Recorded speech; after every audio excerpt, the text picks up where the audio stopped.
Sholatkan orang yang mati bunuh diri. Di kantor ditekan atasan, di jalan ditangkap polisi, di rumah ditekan bini, stres, minum baygon, mati. Apakah dia disolatkan atau tidak? Berkelailah satu kampung. Yang satu mengatakan solatkan, yang satu mengatakan jangan solatkan, yang satu mengatakan solatkan, yang satu mengatakan jangan solatkan. Di teleponnya saya, Pak Ustaz, di kampung kami ada orang mati bunuh diri, disolatkan apa tidak? Saya katakan orang yang mati bunuh diri disolatkan. Tapi Nabi tak menyolatkan orang yang mati bunuh diri. Nabi tidak menyolatkan orang yang mati bunuh diri. Itu bukan linnahi, bukan larangan, tapi lizzajri, teguran. Nabi tidak ikut menyolatkannya, tapi sahabat yang menyolatkan tak dilarang Nabi. Ingat, orang yang mati bunuh diri tetap disolatkan. Dalilnya Nabi tidak menyolatkan karena itu lizzajri, teguran, jangan bunuh diri. Tapi sahabat Nabi menyolatkan, Nabi diam. Diamnya Nabi itu namanya takrir, boleh menyolatkan orang yang mati bunuh diri.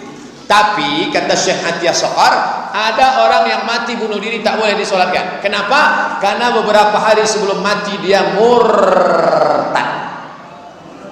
Murtad dia sebelum mati, maka dia tidak layak disolatkan. Orang yang murtad gugur 4, tak boleh dimandikan, tak boleh dikafankan, tak boleh disolatkan, tak boleh dimakamkan di pemakaman kaum muslimin.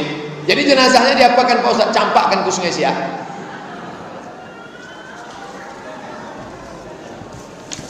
Pak Ustaz, bagaimana hukumnya bersalaman dengan yang bukan muhrim? Orang yang pakaian ihram namanya muhrim. Orang pakai ihram itu muhrim. Adapun yang saya dengan ibu itu namanya mahram. Jangan lagi pakai muhrim, mahram. Apa hukum bersalaman dengan orang yang tidak mahram? Dengan alasan menghormati orang yang lebih tua. Misalnya bersalaman, saya baru pulang dari Maroko, bersilaturahim ke rumah Ustadz Darisman. Assalamualaikum Ustadz. Ustadz, ya. Kata beliau, kau sudah kerja? Mat, belum bang. Aku nih kerjaku pengacara, pengangguran banyak acara. Diajaknya lah saya ke UIN. Dialah yang masukkan saya ngajar bahasa Arab di UIN. Sampai di UIN itu semangatlah saya, karena mahasiswinya cantik-cantik. Pas akhir semester datanglah mahasiswi itu mau salaman. Ustadz, mohon maaf silap salah kami ya. Saya itu waktu itu masih muda lagi, masih ganteng-ganteng, belum nikah. Mahasiswi mau salam, mau disalami berdosa, mau tak disalami mubazir. Li'ayyut'ina ala ra'si ahadikum, ditusukkan paku ke kepala kamu, paku dari api neraka ditusukkan ke kepala kamu, lebih baik, ke tapak tangan kamu lebih baik daripada engkau salami perempuan yang tak mahram. Kita ngajar hadis, ngajar bahasa Arab, akhirnya dia sudah ngulurkan tangan, saya gini kan. Ini tak pernah kami pelajari di Mesir, tak pernah kami pelajari di Maroko. Ini dapat dari mana? Mahabharata. Namaste, namaste, namaste. Jadi caranya begitu.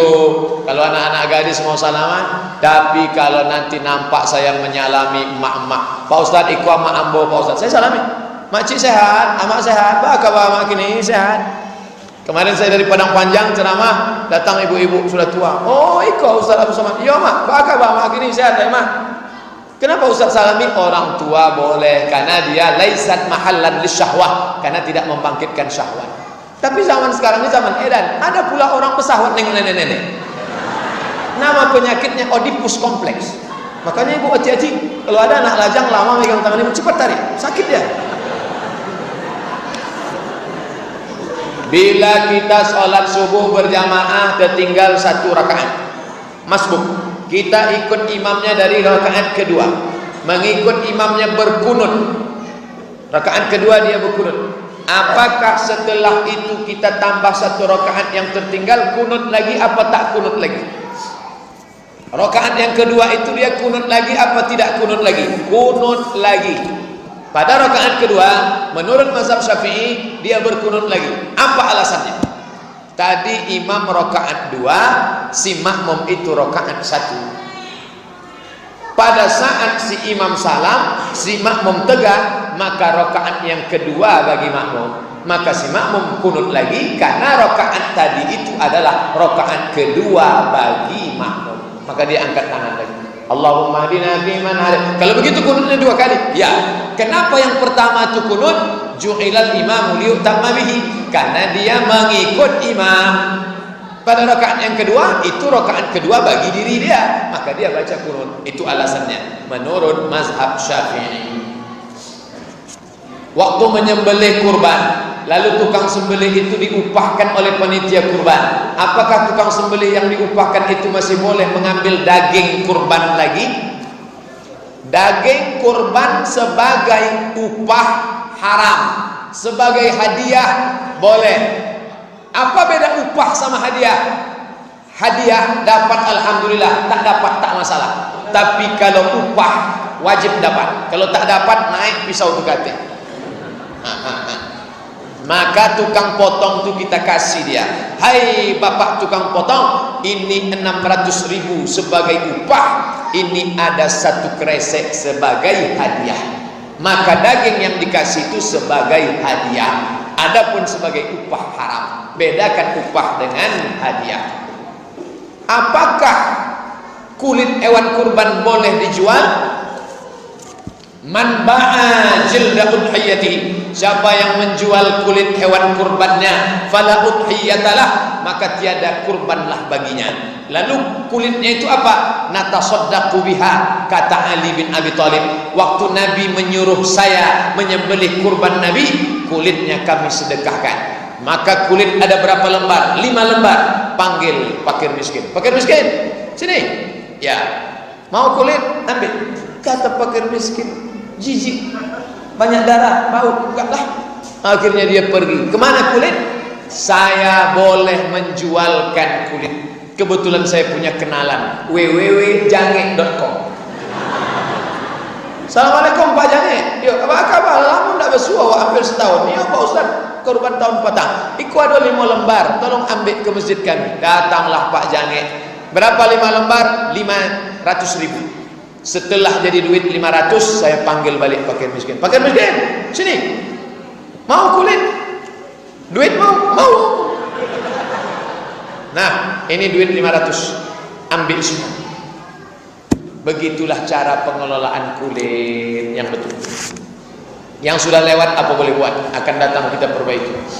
Saya ikut koperasi dan selalu membayar iuran. Saat ini saya sedang meminjam di koperasi itu. Bagaimana hukumnya Pak Ustaz? Riba. Pinjam 1 juta bayar 1.100.000, riba. Pinjam 100 bayar 110, riba. Orang yang riba, 5 ancaman bagi riba. Pertama, alladzina ya'kuluna riba la yaqumuna illa kama yaqumu alladzi yatakhabbathu syaitanun mas. Orang yang makan riba nanti bangkit dari kubur macam bangkitnya orang yang kerasukan setan. Kata orang Jawa, kesambet. Nanti kalau kita bangkit dari kubur nampak ada di samping kita orang kesambet, itu makan riba dulu. Cuman khawatirnya kita tengok kiri kanan tak ada kesambet, kita pula kesambet. Yang kedua, ayyuma lahmin, makan riba, dimakan, yummy, masuk ke dalam badan. Ayyuma lahmin nabata min aramin, setiap darah daging di badan dari riba, fannaru aula bih, tempatnya api neraka. 3, duit riba tadi dikumpul, riba, dibawa haji ke Makkah. Labbaik Allahumma labbaik, labbaik la syarika lak labbaik. Apa kata malaikat? La labbaik wala sa'daik. Kau tak dapat balasan, zaduka haram, karena kau berangkat dengan uang haram. 4, dipakai duit riba tadi sedekah bagi fakir miskin. Innallaha thayyibun, Allah maha baik, la yaqbalu illa thayyiban, Allah tak menerima kecuali yang baik-baik saja. Duit riba dimakan, masuk ke dalam badan, menjadi darah daging, naik ke otak. Otak yang makan riba pikirannya kotor. Nauzubillah. Bila kita mendapat rezeki, mana yang didulukan? Bayar utang atau beli hal yang diinginkan?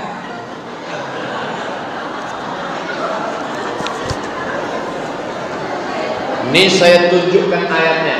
Surat Al-Baqarah ayat 282. Ini Samsung sedang murah nih. Al-Baqarah 282. Coba tengok. Ini saya kasih tanda satu halaman. Nih, saya kasih tanda pakai kertas yang nanya utang tadi. Ya ayyuhalladzina amanu, hai orang-orang yang beriman, idza tadayantum bidainin, kalau kalian menjalin transaksi utang piutang, ila ajalin musamma, sampai batas waktu tertentu, faktubuh, tulis. Ayat paling panjang bukan tentang sholat, bukan tentang puasa, tentang hutang piutang. Bayar hutang yang sudah jatuh tempo. Orang yang mati syahid tidak akan merasakan sakratul maut, tidak merasakan azab kubur, tidak merasakan hisab, illa dain, hutang. Yang mati syahid saja hutangnya dituntut, apalagi mati konyol. Jadi ya, keinginan-keinginan tunda dulu, bayar hutang dulu. Ini hutang tak ada yang bisa menolong kecuali hutang. Bagaimana sebenarnya tanggung jawab hutang itu, Pak Ustaz? Ayat hutang yang luar biasa. Orang yang tidak membayar hutang mati, maka di akhirat dia mesti cari itu orang. Dia cari di mana? Di padang mahsyar.